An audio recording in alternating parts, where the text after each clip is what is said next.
I would like to welcome everyone to DAIReXNET's webinar on managing somatic cell counts.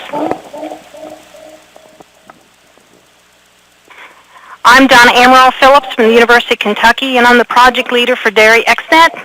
DAIReXNET is a national extension-driven web resource that is designed to meet the needs and educational and decision-making needs of dairy producers, allied industry people, extension educators, and consumers. And we designed this webinar today to talk about how we manage somatic cell counts. And we have 3 different speakers on the program today. Each speaker has 20 minutes, and they will go through their topic. At the end of the session, all 3 speakers, we will have our question and answer. To do that, please type your questions in the chat box, and we will answer those at the end of the session. We will go through and make sure everyone's questions are answered. We'll go ahead and get started with our first speaker. Is Ron Erskine. He is a professor in the College of Veterinary Medicine at Michigan State University. His position involves not only outreach but also teaching and research in the area of dairy health and management, specializing in infectious disease. Today we've asked him to talk about somatic cell counts and where they originate and what is going on there. With that, Ron. Thank you. Good morning or good afternoon, wherever you happen to, what time zone you happen to be in. And thank you for this opportunity. I was asked to be the initiator of this today's broadcast, and really to give a interview of, well, really what somatic cell counts are. And to me, they are really an extension of or a way of looking at it, it's the immune system. And mastitis ultimately is just that. By definition, it's a inflammation of the udder. We tend to think of it as in relation to somatic cell counts, but it really could be any kind of inflammation, even from trauma. But basically, when we talk about somatic cell counts and mastitis, we're really talking mostly about the inflammation that arises from infection. The point to realize is that be it a mild mastitis, be it a severe case where a cow may be down and out with, say, a coliform mastitis, the fundamentals of how the immune response, or how the immune system responds to that infection really are the same. And what differs is the extent of that response as to whether or not we see just local inflammation or maybe more severe cases of mastitis, cows off feed. But to look at a cow's udder and to discern whether or not this cow has mastitis or not really is many times, and matter of fact most of the time, difficult to do. And this is the value then of using somatic cells. So to understand the root of where somatic cells, what they are and where they come from, certainly is the start to using this tool in a mastitis control program. We then, as I said, tend to think of what is going on in this cow's udder after the invasion of bacteria, such as these E. coli here. And obviously, due to the damage that pathogens and microbes such as bacteria or some fungal organisms can do to the tissue in the gland and cause loss production and at times even premature culling, it is essential then that the cow has mechanisms to eliminate these foreign invaders and to try to get the udder back, or any infected tissue, back to normal. So in the course of an intramammary infection, we're really talking about microbes. There are a few viruses that really cause a true mastitis in cattle, and they're primarily bacteria. There are some mycotic organisms, fungal organisms, perhaps algae, and with few exceptions, these invaders get in through into the gland by invasion through the teat end. And so what happens then is we kind of a little graphic demonstration, but really where the front line defense comes in is at that teat end. And what we're really talking about then with somatic cells and immune system, what happens from the cow's host defense's point of view once this barrier is breached. Mastitis is no different than any other inflammation in any other tissue. Whether you bang your thumb with a hammer, or it's a splinter under the skin, or any other kind of infection, the classic signs of inflammation are heat, pain, swelling, and edema. And think of the when you have a splinter and the redness and how it hurts. Very similar response. When it is a infectious inflammation, that is bacteria have invaded, what we're really looking at is and the response is a leukocytosis, means a migration of white blood cells into the infected tissue. And from a mastitis perspective, we term this leukocytosis, or migration of white blood cells into the tissue, the somatic cell count. Now, the basics of inflammation are such that when you have I'll grab the pointer over here. When you have an invasion of bacteria into the tissue, and you have a migrating white blood cell find the invaders, hopefully try to engulf and destroy them, it is natural for these cells to want to gain into or get some help. And you might say they are first responders, and now they're looking for additional help. The problem is that the help, the additional white blood cells, generally are back in the circulation of the blood system. So the first responders will use a series of pro-inflammatory agents or messengers. It depends. There's a whole slew of different things, chemicals or molecules that they use. A lot of these are termed cytokines, and these are messengers so that one cell can speak to other cells and alert them as to their needs. What happens during the process of the release of these cytokines, some will affect at a cow-wide basis if it's severe enough, familiarly, for instance, fever. But also there is a whole chain of local responses, again, to get that help into the tissue. There'll be a widening of or dilation of the blood vessel. The overall effect of this is to slow down the speed of migrating white blood cells so that it'll be easier to capture them into the tissue. There is also a separation, if you will, of the cells that line the blood vessel, the endothelial cells, that allow easier migration of antibacterial substances, inflammatory substances, as well as other white blood cells out away from the blood vessel and into the tissue. And additionally, during this inflammatory process, the cytokines also help the endothelial cells and the white blood cells express a kind of a Velcro, adhesion molecules that the white blood cells slow down so that rather than, okay, we have the cytokines being released, rather than just flowing by in the blood vessel, the cell starts to roll across the whole endothelial wall.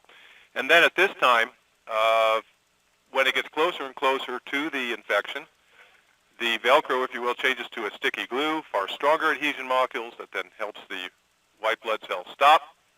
And then at that point, it can get through the epithelial barrier, the endothelial barrier, and into tissue. There are further molecules, cytokines or chemokines, that actually help as a homing mechanism or a magnet to help these cells find the infection. So all of this arises from the initial insult of the you might say the first responders. They release the cytokines, and then you have all these inflammatory changes occurring. And this is what goes on as well, of course, during mastitis. And so when we talk about somatic cells, and what are they? They are a response of, in this case, we have a picture of phagocytes, a type of white blood cell that engulfs and destroys bacteria. These are, we have chains of strep infections or strep bacteria along in here. This is from a smear from milk. But basically, the somatic cells are a response, this leukocytosis, to the first responders fighting bacteria and trying to get help, and thus the migration through the inflammatory process. So we use these as a measure of inflammatory change. The more or the higher a SMAC cell count is in a cow, the more likely she is to be infected. Also, we use this in a herd basis, such as this report here, in that, likewise, when we look at increasing herd bulk tank or DHI average SMAC cell counts, the higher that number goes, the more infected cows we have in the herd. And it does give us a very,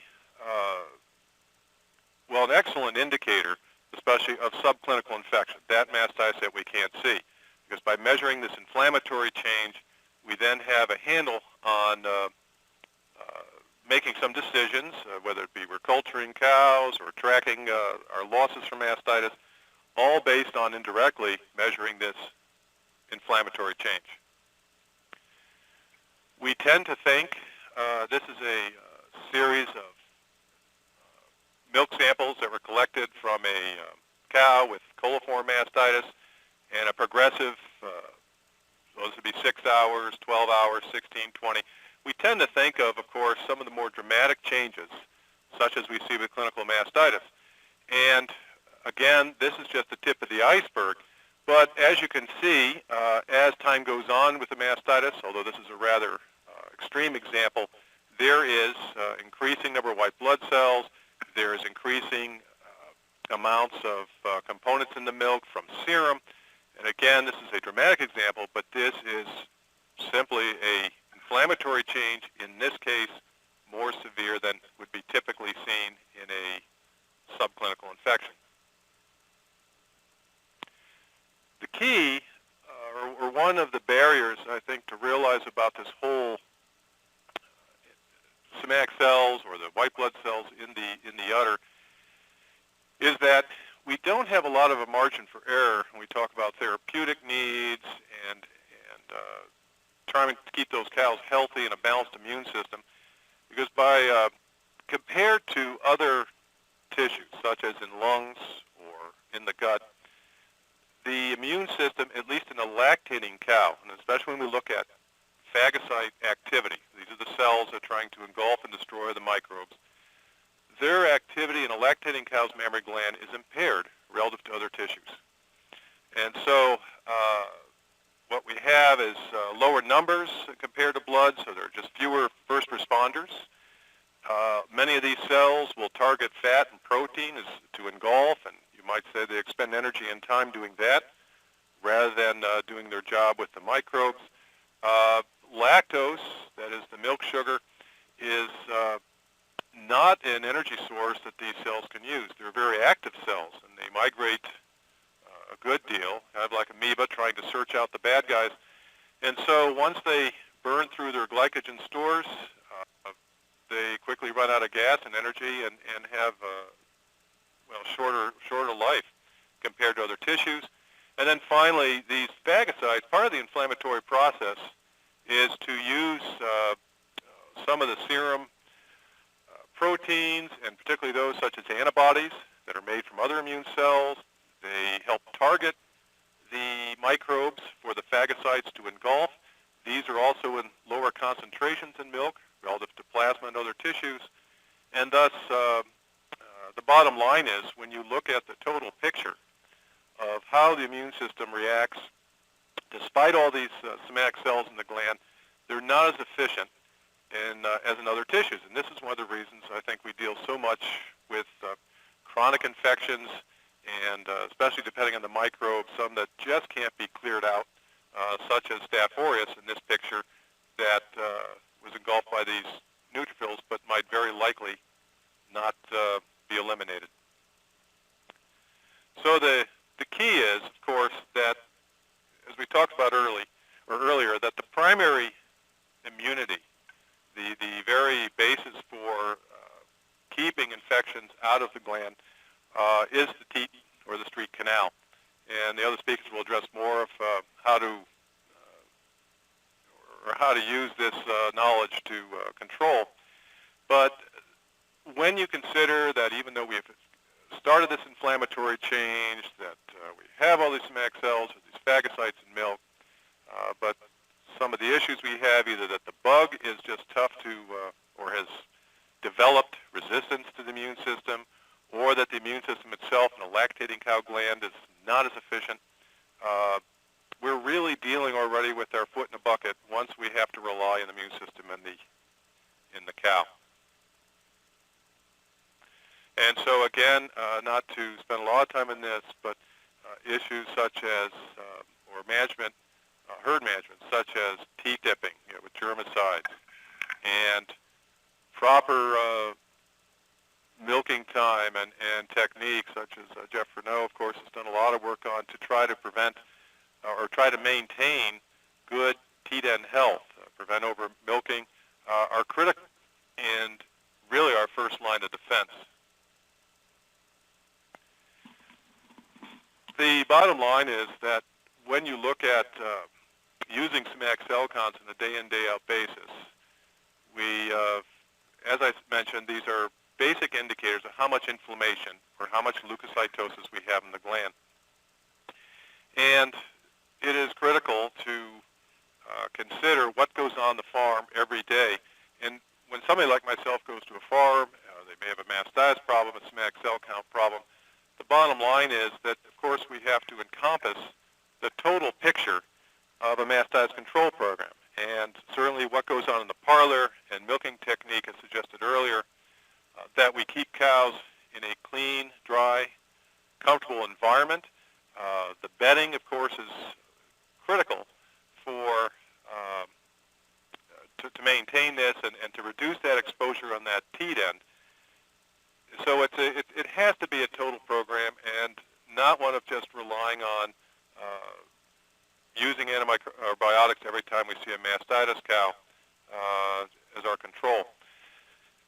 In the end, I think all of us involved with the dairy industry, we cannot forget that this is all about food. And with the increasing interest in this country, partially maybe on a regulatory basis, but also from a processor basis, there's increasing consumer interest in where the food comes from and the quality of food.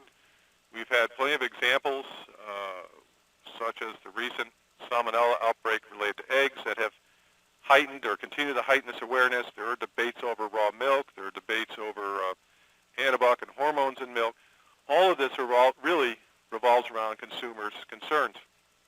Here in Michigan, our largest co-op has agreed to supply milk that is going to be under 250,000 cells per ml. One of the larger processors that buys and then sells the milk to the consumers has approached our co-op and said this is what they want. And of course, this is related to shelf life and consumer perception of the quality of food that they're getting. So when we look at what a somatic cell count is, we think on the farm level, certainly as a measure of inflammation, of the white blood cell migration into the gland in response to infection, but we cannot forget that somatic cell counts really are also an indicator of the quality of the milk that is being produced and the quality of the food that the consumer is, that the consumer gets access to. And in the end, this is what I think we're all about. Thank you. Thank you very much, Ron. Our second component talking about managing somatic cell counts is Larry Fox. Larry's a professor out of Washington State University. His research interests include control of Staph aureus through vaccination and how exotoxins in milk can affect milk quality and mammary immunity, and the determinations of reservoirs of mastitis-causing mycoplasma species. He is here today to talk about how do you control mastitis and lower herd somatic cell count in the scheme of looking at the overall how do we manage somatic cell count in herds. With that, Larry? Well, thank you very much. And a hearty good morning to those people west of the Mississippi and good afternoon to those people east. And I want to key my presentation to mastitis prevention, which is simply keeping the bugs away from the teats. So as we see here, we've got a nice teat, and this cartoon illustrates that bacteria multiply very fast. This mama bacteria is scortiating her papa-like bacteria, and the caption reads, I wish you'd learn to put the lid on the Petri dish, Harry. We came here with 4 kids, and now it looks like we've got 20 million. So the key here to illustrate is bacteria multiply very rapidly. They can be in low numbers on the skin or in the environment, and if not controlled properly, they can increase the exposure that the teat will have to these bacteria. And as Ron has illustrated, the bacteria will move up into the higher gland, and I'll have a few slides on that as well. Now, we could produce milk in a sterile environment, and I think some of you may remember the story about David Demaret, who was born with extreme immunodeficiency, and here he's illustrated as being in this space suit. He was dubbed the boy in the bubble. He lived in a sterile environment, and if we milk cows in a sterile environment, we would not have mastitis. But I suspect the price of milk would be much greater.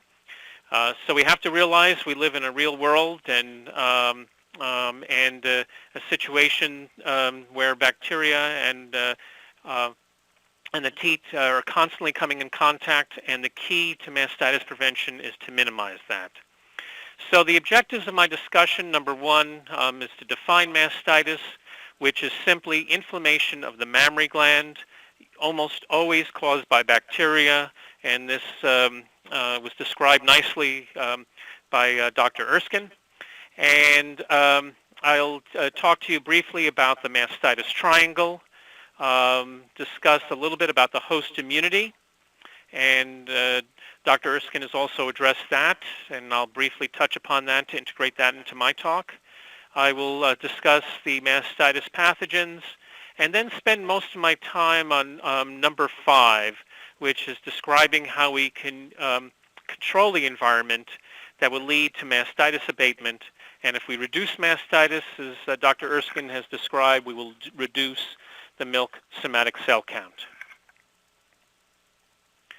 So the Mastitis Triangle is a very, very simple way of looking at mastitis as a disease complex. And it's simply the interaction between the host, the pathogen, and the environment. Those make up the 3 corners. And I've always argued that if we can control the environment such that we actually minimize the pathogen-host interaction. And there are 3 types of mastitis pathogens. So speaking about the pathogens now, they're the contagious, the environmental, and the opportunist. And of course, the contagious pathogens are pathogens that are spread from cow to cow. The environmental mastitis pathogens are simply those pathogens that are growing readily in the environment, and they come in contact with the teat and can cause mastitis if they can traverse the street canal. And I think Dr. Erskine's described that. Again, I'll emphasize that as well. And then lastly, we have the opportunists. And the opportunists are bacteria that live on the teat skin, and so they're not necessarily in the environment. They live on the teat skin just like we have bacteria on our skin. These bacteria rarely cause disease, but when given the opportunity, they will. And so to start with the contagious mastitis, I'm going to I've just illustrated here the 2 contagious pathogens, the Staph aureus, and these are growing up on a blood agar plate, and you can see that they're causing a zone of hemolysis. They cause lysis, destruction of the red blood cells, and these are very potent toxin producers, and just one of their toxins is illustrated here by their ability to cause destruction of the red blood cells. And then the other contagious mastitis pathogen I think of most concern are the mycoplasma, and these mycoplasma grow on a different type of media, modified Hayflix media, and you can note here that they characteristically have this fried egg appearance where it almost looks like there's a center here where the initial bacteria are growing, and they burrow into the agar and then grow outwards. Mycoplasma are very difficult to diagnose. There's another third type, the Streptococcus agalactiae.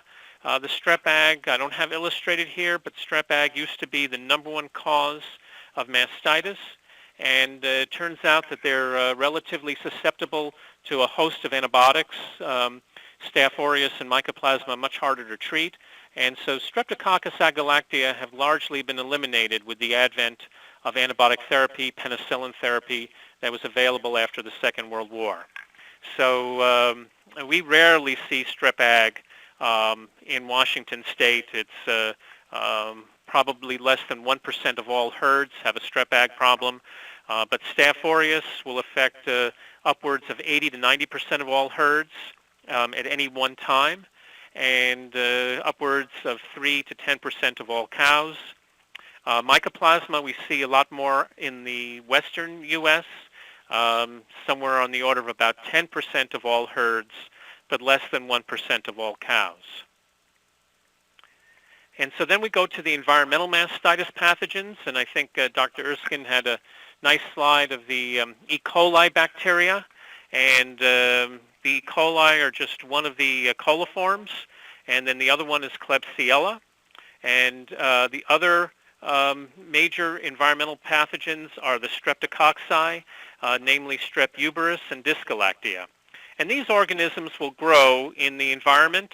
They'll be in the feces, and they'll grow very rapidly in the bedding. And so Dr. Erskine's slide of the clean bedding is something that will go a long way to achieving a reduction in environmental mastitis. And then lastly, we have the opportunists, the coagulus negative Staphylococci.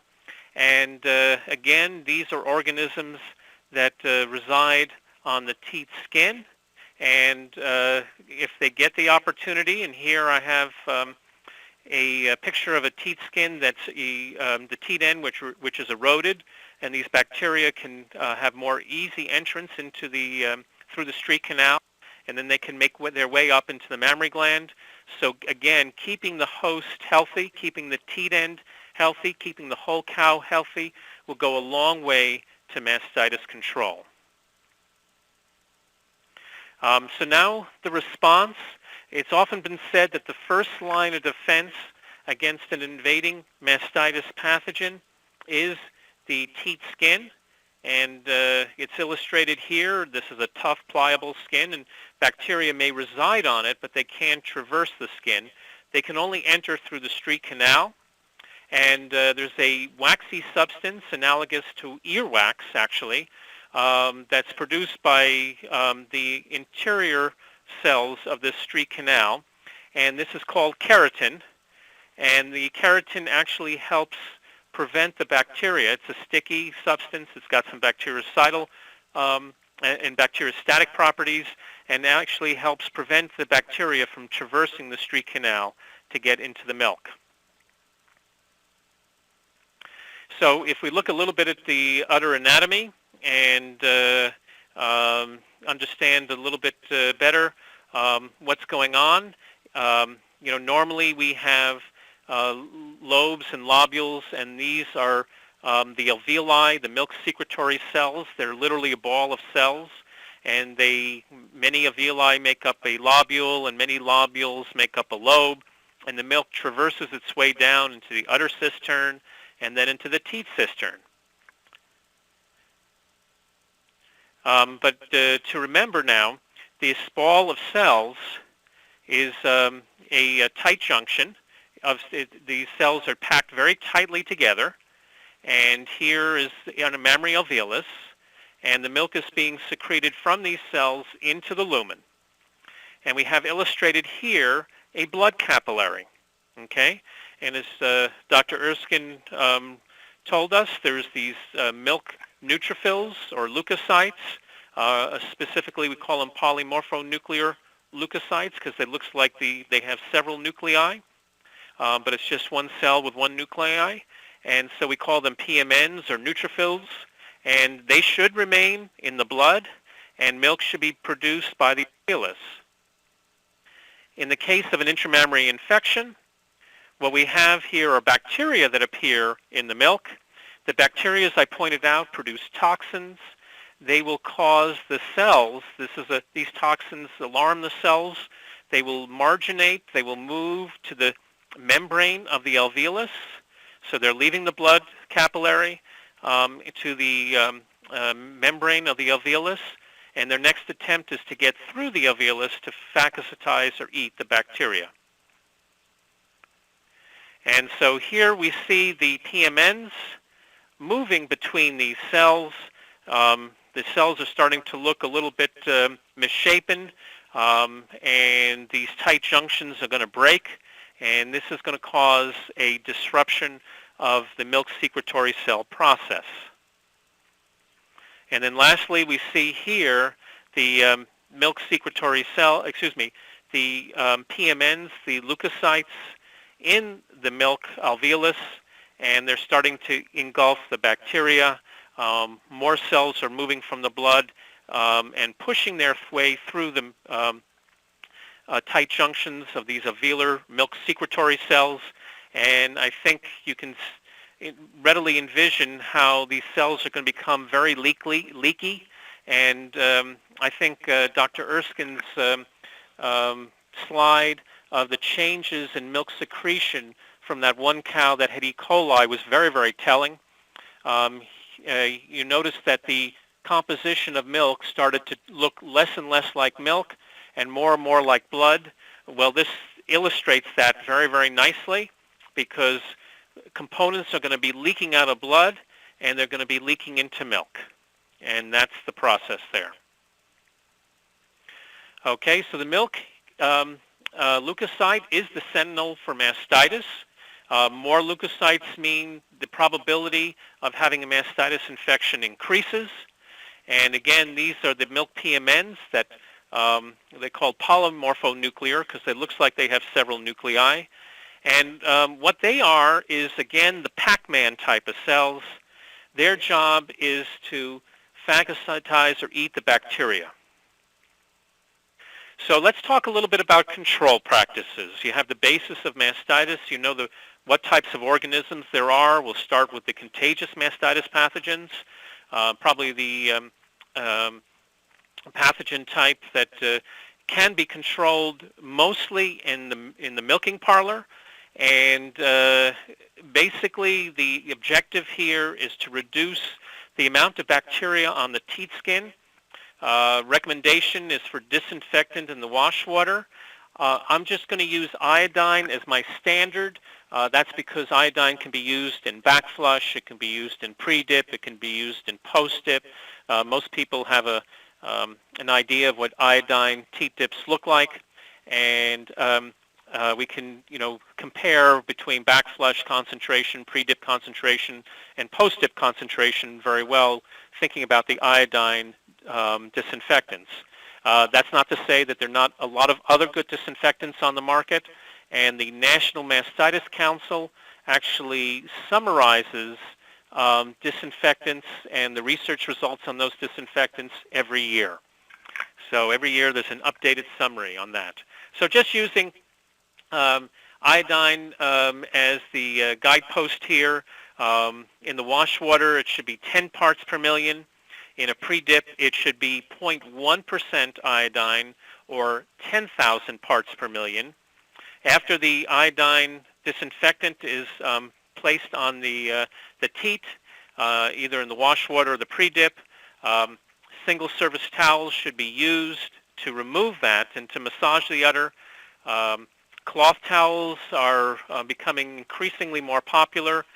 They should be single-service, so one cloth towel per cow, and then that cloth towel should be cleaned properly between cow milkings.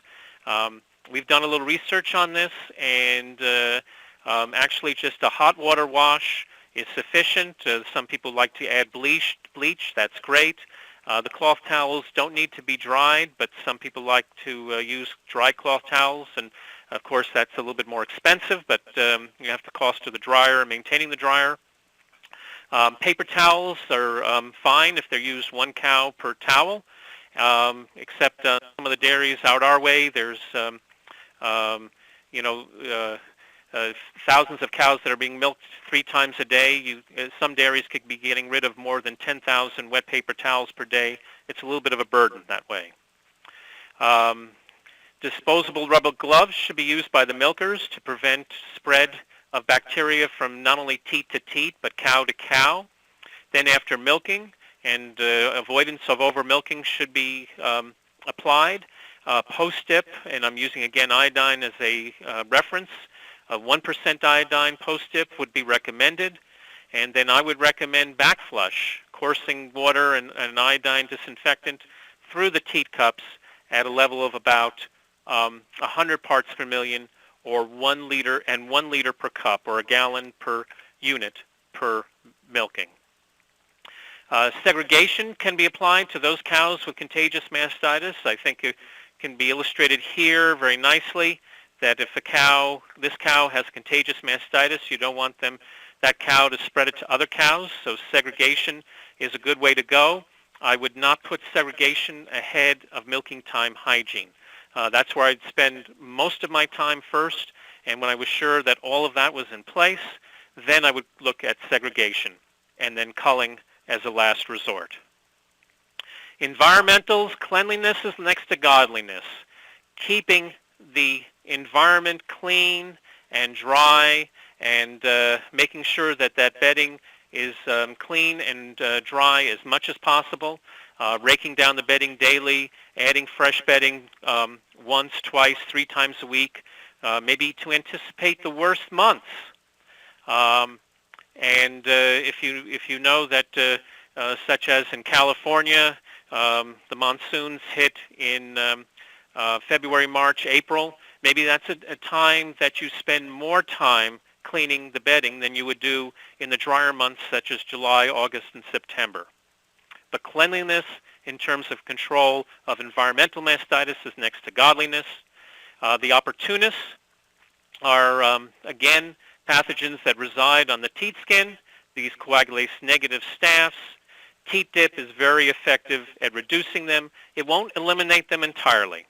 Dry cow therapy, giving therapy to cows at the end of lactation, has a huge advantage on the coagulase-negative staphs. So lactating therapy should always be used on cows with clinical mastitis. But remember that if a dairyman is treating a cow with clinical mastitis, it reflects the fact that they had the inability to prevent it. So lactating cow therapy is recommended, but it's not a control practice per se. Dry cow therapy is a control practice. It has a longer acting dose. There's a more potent dose of antibiotic. You don't have the problem with milk withhold. And meat withdrawal is not a concern with dry cow therapy when applied correctly. Other factors, we'll talk about the teat sealant. If we take advantage of the fact that the street canal does have a keratin, but if we can put an internal teat sealant during the dry period, we might be able to prevent bacteria from moving up. In theory, it does work well. There are also external teat sealants that can be applied, and so these sealants actually act as a physical barrier, helping prevent the bacteria moving up through the street canal during the dry period. I know in some milk sheds this is not something that's allowed. Okay, I know that I'm running out of time here. Again, we talked about the opportunists, milking equipment function, teat dip are the way to go. Some result is these leukocytes move into the alveolus to phagocytize the bacteria. There's less production. There's a change in the milk composition, as Dr. Erskine illustrated. So casein goes down, casein production goes down, shelf life goes down, and the taste of milk is altered. And this is all due to this inflammatory process.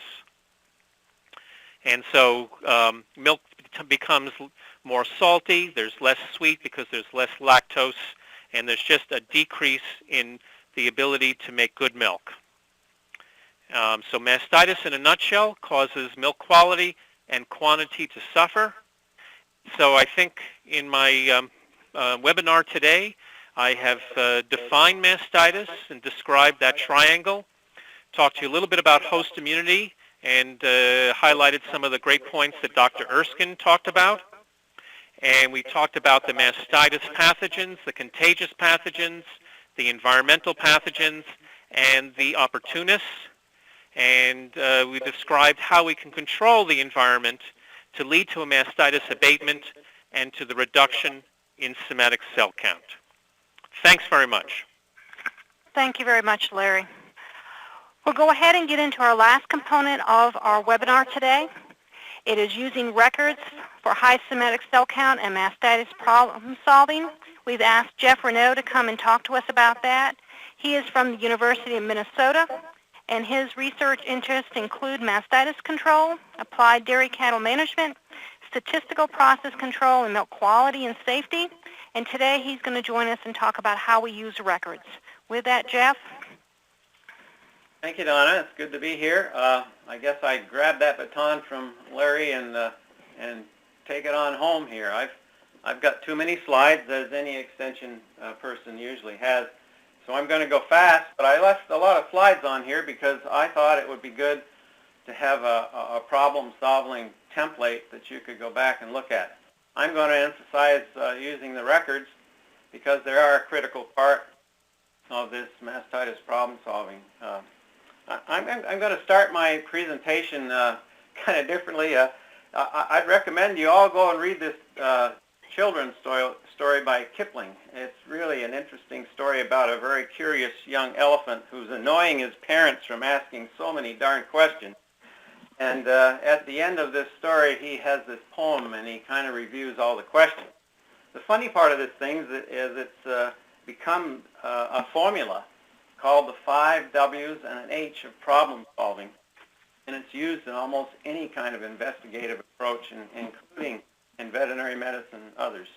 So the issue who, what, where, when, why, and how, all are very important because asking the right question is very critical to getting the right answer. And as you saw, Larry had all kinds of ideas, and believe me, many of the suggestions he made were just the tip of the iceberg. There are a lot of mastitis control procedures, so we need to know something about what's happening. And in this case, who is it happening to? Is it a dry cow problem? Are we having most of the problems in lactating cows? Are they first lactation or older cows? Is this just an individual cow problem? We've got a few cows that have very high cell counts, but the rest of the herd is doing fine. We need to know those kinds of things. When and where it's happening, Larry talked about anticipating the worst season. Well, for most of us, that's the summer because there's a higher exposure rate. Well, is this a seasonal problem here? Stage of lactation, as I've said, is it early lactation, late lactation, during the dry period, and so on, at calving? And then what and why, and Larry's already identified very well all the different pathogens. It makes a difference to know which ones they are because we're going to do different things to control contagious pathogens than we are environmentals. Some of the things will be the same. Certainly hygiene will be an important factor in all mastitis cases. Why? Is it because we're not managing our bedding very well? Is it because our cow prep procedures are not really up to par? Of course, the bottom line is we want to improve. Now, our first step is to decide what's the problem. And today we're talking about this largely because of the context surrounding the 400,000 cell count challenge, at least here in the Midwest. It's a very important issue because virtually every one of our processes here sells components, or directly or indirectly exports some product to the EU. So that means that all of our farmers need to comply with this 400,000 cell count marketing requirement. So the obvious place to start, and it is an obvious place to start because every single farm will have bulk tank information from the processor. It's not the best information to use because most of the time it doesn't include a lot of those high cell count mastitis cows. But if it's the only information you have, it's a good place to start.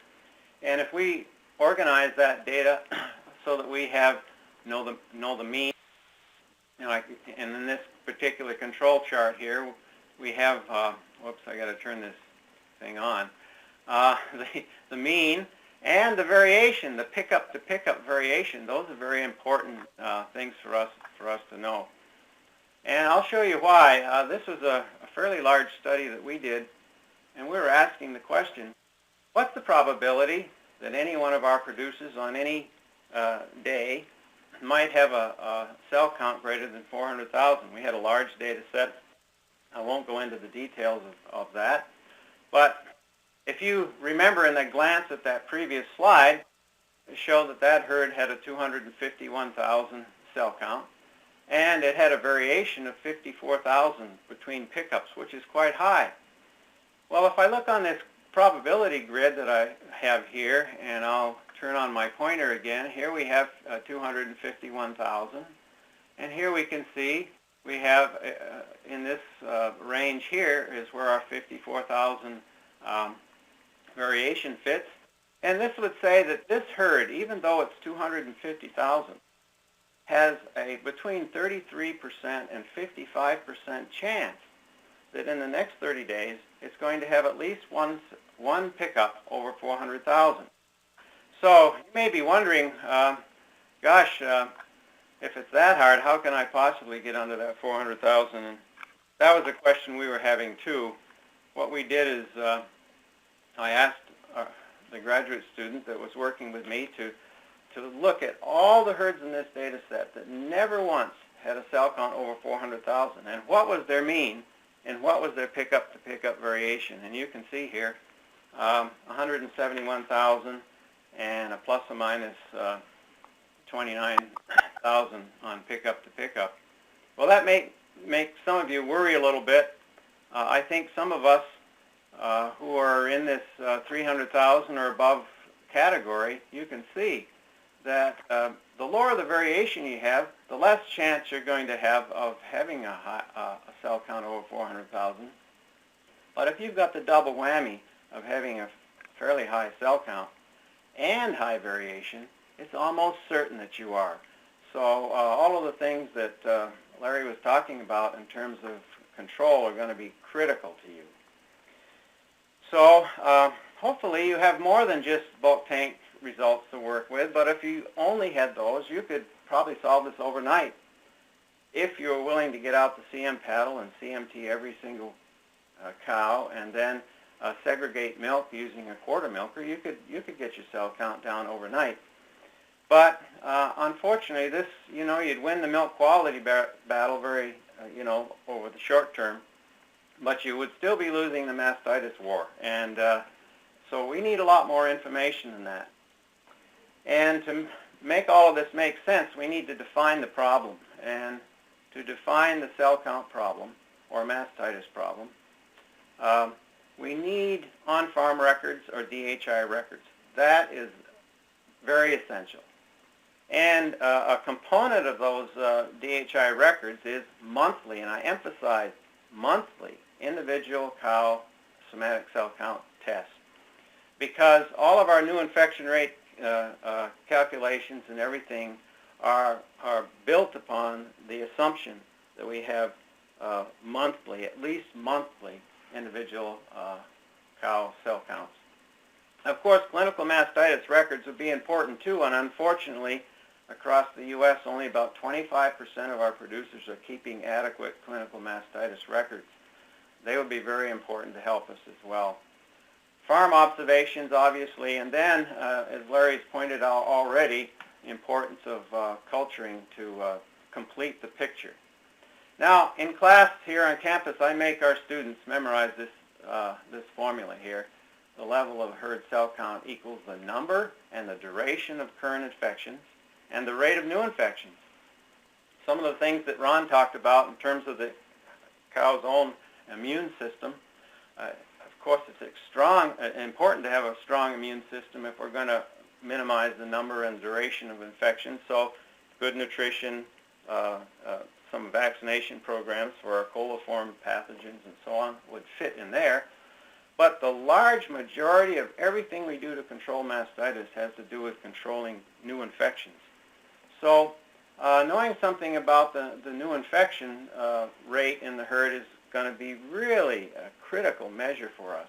I'm going to emphasize 4 measures that we use in the records. Certainly there are a lot more than that. The first one I want to emphasize is the new infection rates. And by DHI definition, the new infection rate is cows that begin a lactation with a greater than 200,000 cell count, and then during a previous test were less than 200,000, but in the current month are greater than 200,000.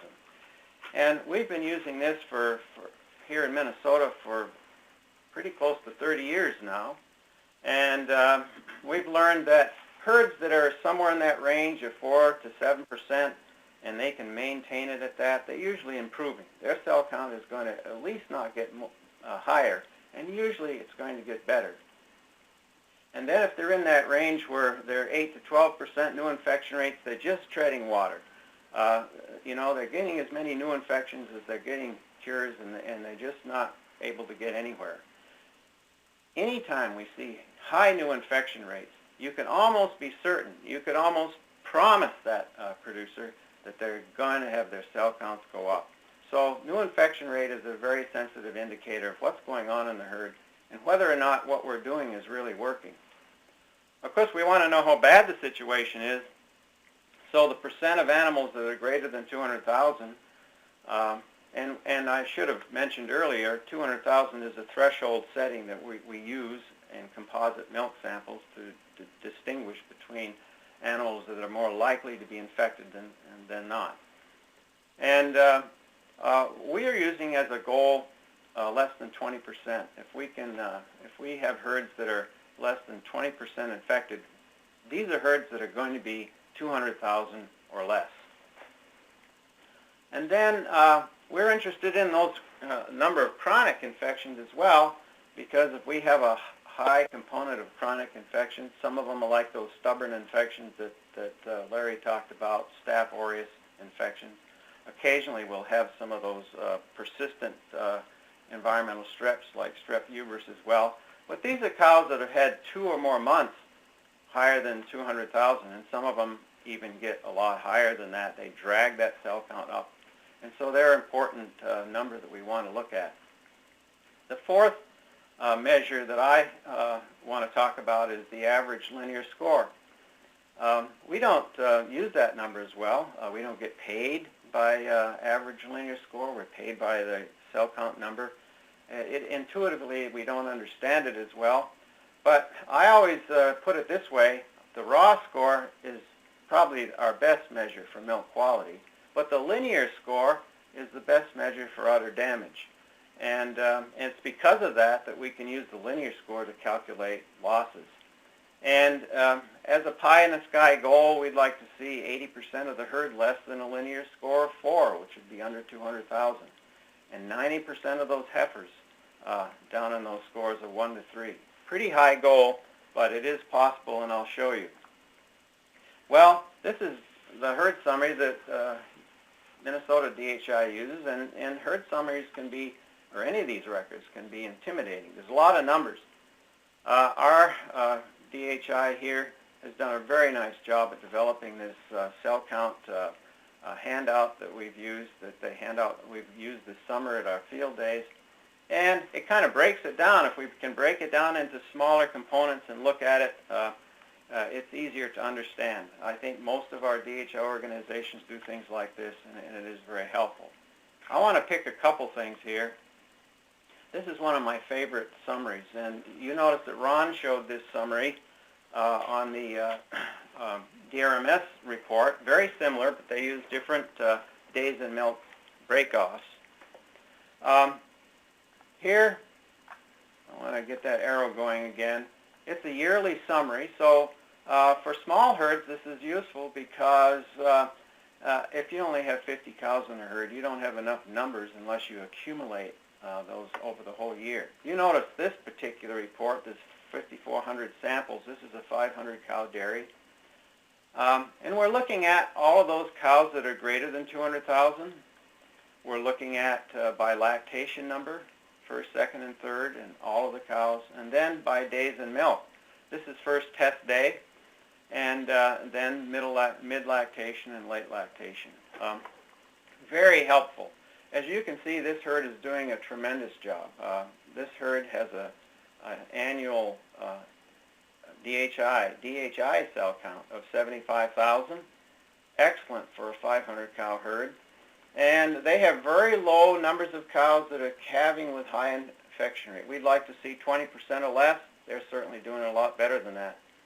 The reason it's important to sort this out is if I have high numbers here at first test day, well, I'm surely not going to complain to the milkers or worry as much about the possibility that there's milking routine issues, but I am going to be very concerned about what's the sanitary conditions that these animals are in during that dry period. If we have situations where the infections are starting to appear through lactation, classically we think about infections increasing through the whole period here. Then we start to think about contagious mastitis, passing pathogens from hands to cow, cow to cow units, and so on. In this herd, you can see they're doing an excellent job all the way around. But this is a valuable report to help us understand what those trends are. New infection rate in this particular herd, this herd is doing very, very well. It's again same herd, 5%. This is another Minnesota report, and I won't take time to go over it except to just highlight a couple things here, and that is here we have current versus last test day. And what we're saying is these are chronic infections, and these are new infections. We never want to see more than 20%, and I think that number is high when we'd add these two boxes up. Moving right along. This is a list of high cows, and this is also for that very good 500 cow dairy with, on test day they had 65,000 cell count in this herd. The point I want to make here is that even in very good dairies, we have just a few cows that contribute high amounts. This shows the percent of cell counts in the tank. There's one cow in this 500 cow dairy that accounts for 11% of the cells in the bulk tank. If we didn't have that cow in the tank, instead of 65,000, it would be 57,000. If we took the top 5 cows out here that count for 20%, we would have 51,000 in this herd. So you can see a few cows can make a huge, huge difference.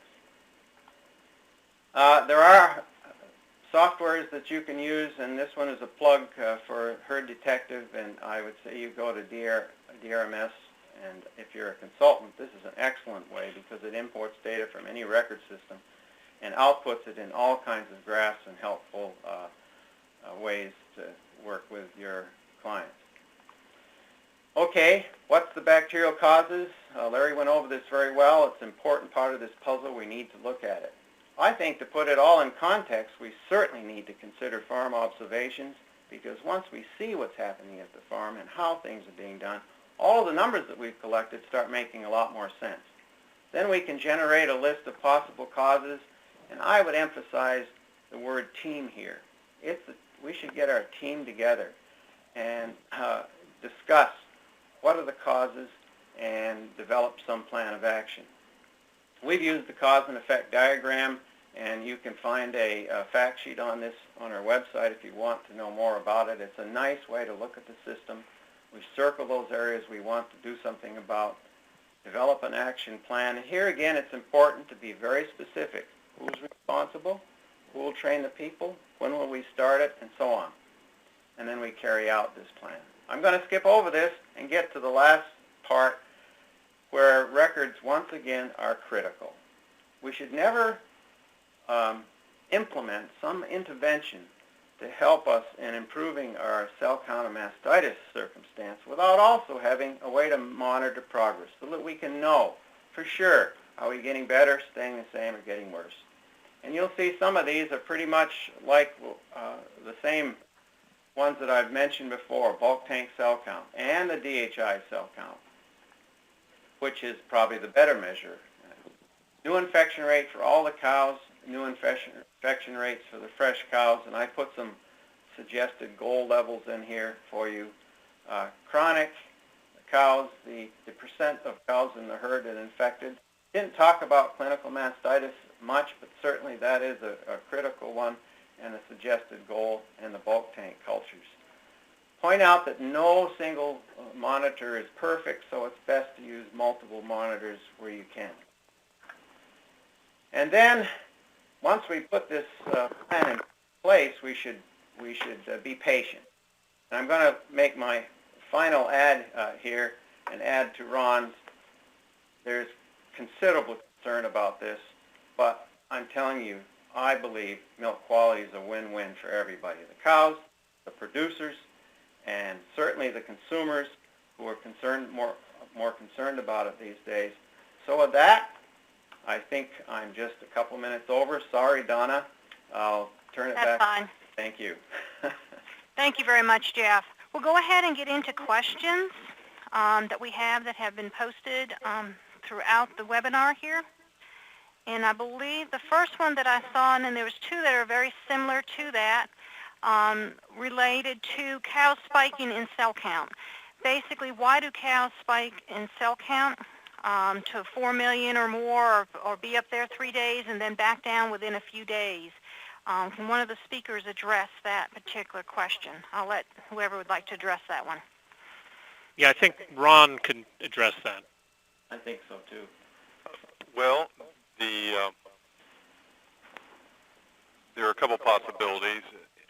On the rare individual case, cows may have had some trauma.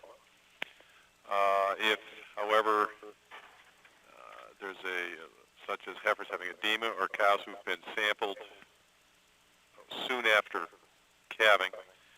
But if you're talking about a cow that a little later in lactation and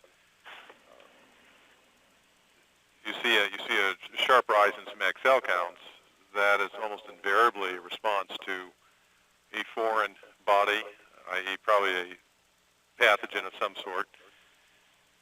There is a fair number of infections that occur that can be resolved or cleared, even though the cow may at times spike a cell count, and it may even be high enough where you see clinical changes, where the milk becomes abnormal.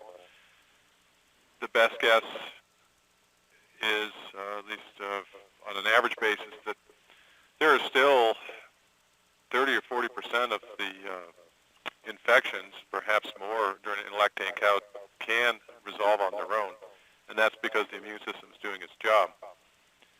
But the chances that infection will clear on its own depends a lot on the type of pathogen creating the infection. So there are cows who will spike SMAC cell counts. Unfortunately, as well, there are also types of infections that can get into a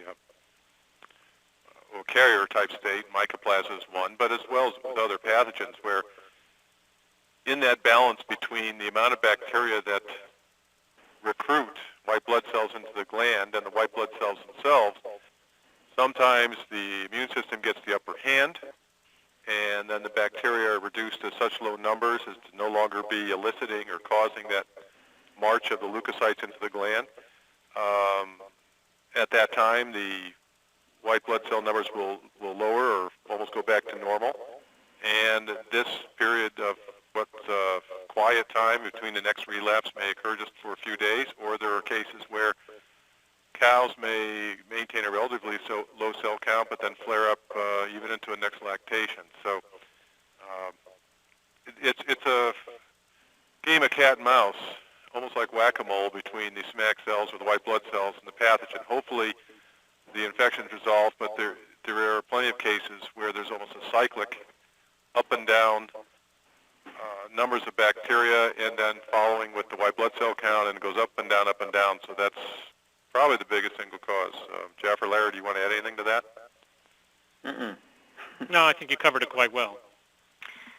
Larry, there's another question in there that talks about, with a growing concern of copper building up in soils from foot baths, should we be thinking about concerns with high usage of iodine in dipping, washing, and back flushing? Yeah, I think I can answer that, and I think the next one by Jorge Benegas, the question on different iodine concentrations. Mm-hmm. And, both good questions. We're worried about, pollution and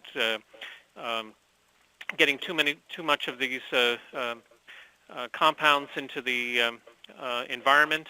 And so iodine has been monitored, and the threshold value is 500 micrograms per liter.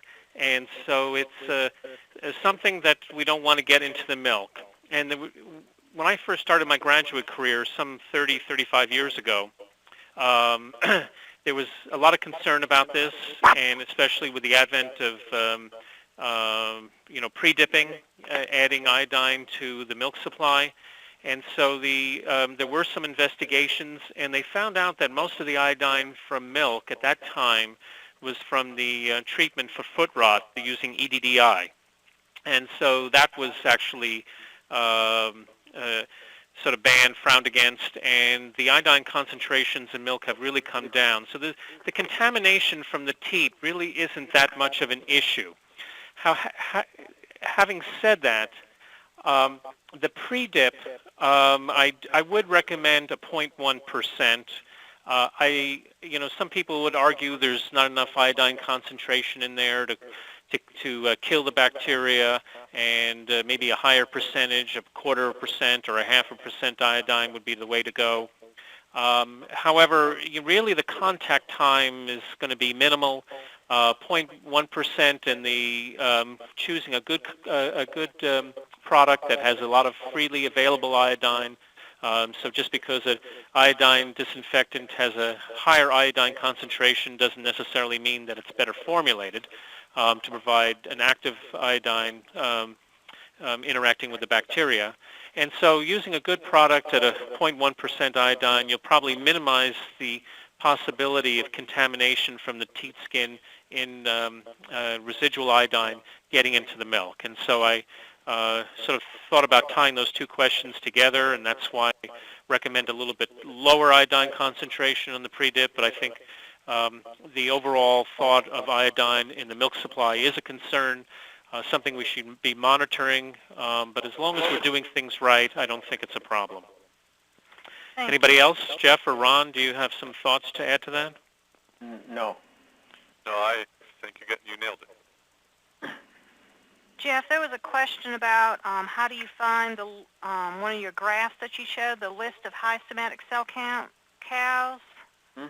Almost every processing center would have those reports. I think the way to answer that is if you haven't signed up for it, that may be one reason you may not see it in your reports, because you have to say what report you want. And then if you can't find it, ask your DHI supervisor to help find it. But I think that most all of these processing centers that I'm familiar with have a list. I know in Minnesota they have 2 or 3 you can pick from. One of them does indicate the economic losses based on the milk price that you've submitted to the record system. And, of course, some of the on-farm records do it as well. I believe you can get a similar list from DairyComp with a command something cell count down by, gives a list down by cell count, and it will give the percent of contribution of cells to the tank by each animal. So I think they're pretty prevalent. They are important, handy lists for people to use, especially if they're, well, in the case of Ron's Michigan producers worrying about staying under 250,000, that would be critical to them. Certainly for those that are worrying about the EU standard, you got to find those high cows and deal with them. Unfortunately, Michigan is not the only state anymore that needs to worry about 250. Kentucky is also there. The next question we have is, do you have problem herds with environmental strep ag type A coming from contaminated sand? Yeah, I'll go ahead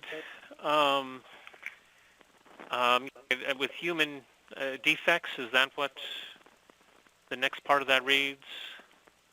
I think so, but I'm not positive. Yeah, I mean, a good question there. You could bring bedding into the herd with a higher concentration of environmental pathogens than you would like. I don't know any relationship between environmental pathogens and a human problem. But if you do have environmental pathogens, and a classic one is the dairy waste solids, for example, are loaded with bacteria that will cause mastitis just bringing them in. But if they're actually properly composted and dried, those numbers are very minimal. And obviously, as a wet material, they're very high. So you just need to bring in the proper component, and that's a composted bedding that's dried. Again, the critical thing is there are differences between beddings. I didn't really have a chance to get into that. It's a good topic in its own. Sand is an excellent bedding because there's no or very little organic matter with it, and usually fairly dry. It has other problems, and it's hard on machinery and clogging up, causing problems in manure handling systems. But whatever bedding is used, you should know what its limitations are. And if you're bringing in a bedding that's a little bit wet or a very fine bedding like a sawdust, that could be an acceptable bedding, but it's just going to have to be replaced more often. And that's the critical thing. If you can use an inorganic bedding like a sand, that's the way to go. Keep it clean and dry no matter what bedding you use. Yeah, I would just add that we have had herds, strep non-ags I'm not sure about, but that have had outbreaks of Klebsiella mastitis, even though they're on sand bedding. And many times we can trace this back to especially the moisture content of the sand bedding. Certainly, although it doesn't supply a lot of organic food for the bacteria, you get the body heat from the cow, you have the dampness, and even minimal amount of organic contamination, such as would be from, I don't know if this is recycled, contaminated sand. To me, adding a little bit of evidence to this would be to collect some samples, either from where the sand is stored and then perhaps as it's being put under the cow or after it's been under the cows for a few days, and send it to a lab such as Minnesota, or if your local diagnostic lab does bedding cultures, and to get a handle on. I don't know, Jeff, what kind of numbers they look at in Minnesota as a problem with strep and bedding. Well, we've looked at it a lot, and there is a question of what number you use as a threshold, but of course the very few studies in the literature will use 1 million as a threshold. That was for coliform. We've decided that if we have bedding with more than 2 million bacteria per gram of bedding, that's a really serious problem. You're right, moisture content is critical. I mean, ventilation in this barn, any of these barns, moisture at the surface is going to be very important in maintaining levels. A lot of that sand, if it's recycled sand, will have some organic matter in it, and that will usually be some manure. And of course, that's a good source of Klebsiella in itself. So sawdust bedding has got a bad rap in many ways, or at least green sawdust. Of course, it does have Klebsiella in it, or could have, but certainly the major reason for Klebsiella in bedding is the cow's feces itself. Yeah, and just reading the question, it says environmental strep ag. I'm not sure if maybe we're missing, if we're talking environmental streps, such as uberous or discalactia, if, however, we're talking about strep ag, which is the question said type A here, but more group D streps, those have been linked to humans can carry those and vice versa. So that, maybe I want to make sure we're, at least in the responses, we're talking about true environmental streps or enterococci that are more associated with fecal contamination or environmental contamination than strep ag. There's a follow-up question there that asks, how do you determine the moisture content of new sand? And recommendations you have on that?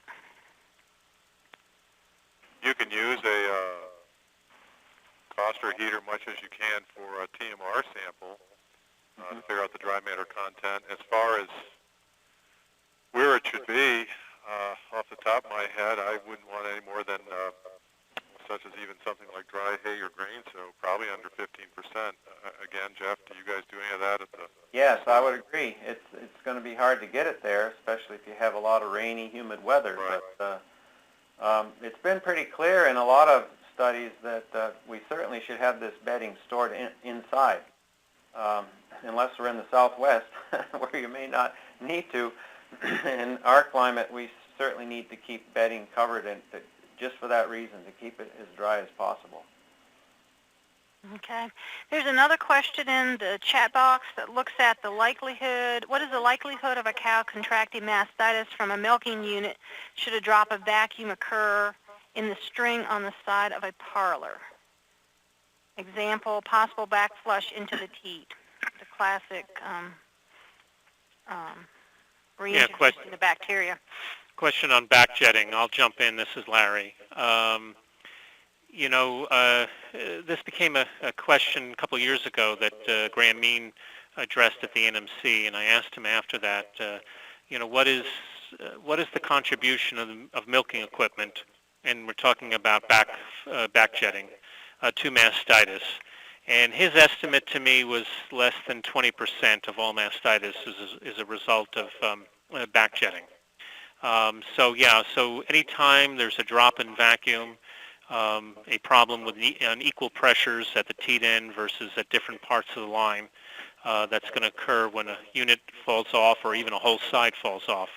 That's going to increase the likelihood that milk droplets will be propelled back through the street canal, and as Maggie's indicated there, they can contain bacteria, and they can actually, through backjetting, cause mastitis. It is a possibility. But again, maintaining milking equipment and trying to prevent that, adequate reserve, proper vacuum sizing, keeping, bleed holes operating so they're not clogged. All those good things about maintaining the milking equipment, prompt removal of milking equipment after the cow's been milked, all will contribute to minimization of backjetting. But it is real and it will occur. Yeah, I would just add, it is real, it occurs, but there was a Dana study years ago that suggested it was all infections, we're looking at about 5% from milking equipment, so you can pick your range.